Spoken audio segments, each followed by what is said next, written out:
വിദ്യാർത്ഥികളിൽ വർദ്ധിച്ചു വരുന്ന ലഹരി വ്യാപനത്തിനെതിരെ സ്കൂളുകളിൽ വിദ്യാഭ്യാസ വകുപ്പിൻ്റെ നേതൃത്വത്തിൽ സൂംബ ഡാൻസ് പ്രാവർത്തികമാക്കുന്നതുമായി ബന്ധപ്പെട്ടുകൊണ്ട് വലിയ വിവാദമാണ് ഇന്ന് കേരളത്തിൽ നടന്നുകൊണ്ടിരിക്കുന്നത്. കുട്ടികളുടെ കായികക്ഷമതയും മാനസിക ഉല്ലാസവും വർദ്ധിപ്പിക്കുന്നതിൻ്റെ ഭാഗമായിട്ടാണ് ഇത് നടപ്പിലാക്കുന്നത് എന്നാണ് സർക്കാർ ന്യായം.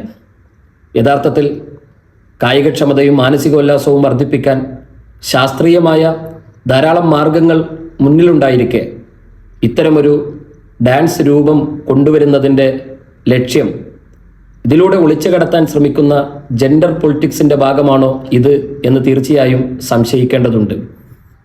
ഏത് പഠനത്തിൻ്റെ അടിസ്ഥാനത്തിലാണ് വിദ്യാഭ്യാസ വകുപ്പ് ഇത്തരം ഒരു നടപടിയിലേക്ക് കടന്നത് എന്ന് അവർ വ്യക്തമാക്കേണ്ടതുണ്ട്.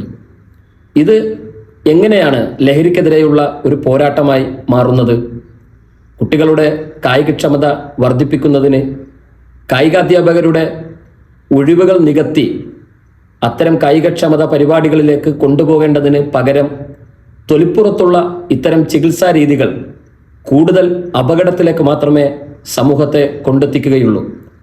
ധാർമ്മികത ആഗ്രഹിക്കുന്ന ഒരു വലിയ വിഭാഗം രക്ഷിതാക്കൾക്കും അധ്യാപകർക്കും ഇത് ഉൾക്കൊള്ളാൻ കഴിയില്ല. നൃത്ത അഭ്യാസത്തോടും പ്രവർത്തനങ്ങളോടും താല്പര്യമില്ലാത്ത വിദ്യാർത്ഥികളെ, അധ്യാപകരെ നിർബന്ധപൂർവം ഇതിലേക്ക് കൊണ്ടുവരാൻ എങ്ങനെയാണ് നമുക്ക് സാധിക്കുക? കൂടുതൽ അപകടകരമായ പ്രവർത്തനങ്ങളിലേക്ക്, പശ്ചാത്തലങ്ങളിലേക്ക്, ലഹരികളിലേക്കായിരിക്കും ഇതുമൂലം നമ്മുടെ വിദ്യാർത്ഥി സമൂഹം എത്തിപ്പെടാൻ പോകുന്നത് എന്നത് തീർച്ചയായും നാം നോക്കിക്കാണേണ്ടതുണ്ട്.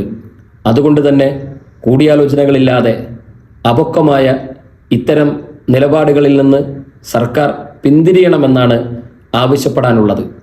എന്താണ് സൂംബ ഡാൻസ് എന്ന് വ്യക്തമാക്കി അത് പഠിപ്പിക്കാൻ മാതൃക കാണിച്ചുകൊണ്ട് സർക്കാർ പുറത്തിറക്കിയ വീഡിയോകൾ മന്ത്രിമാർ അവരുടെ ചാനലുകളിൽ, അവരുടെ പേജുകളിൽ പ്രസിദ്ധീകരിച്ച വീഡിയോകൾ കാണുന്ന ധാർമ്മികത ആഗ്രഹിക്കുന്ന ഒരു രക്ഷിതാവിനും ഇത് അംഗീകരിക്കാൻ കഴിയില്ല എന്നത് തീർച്ചയാണ്.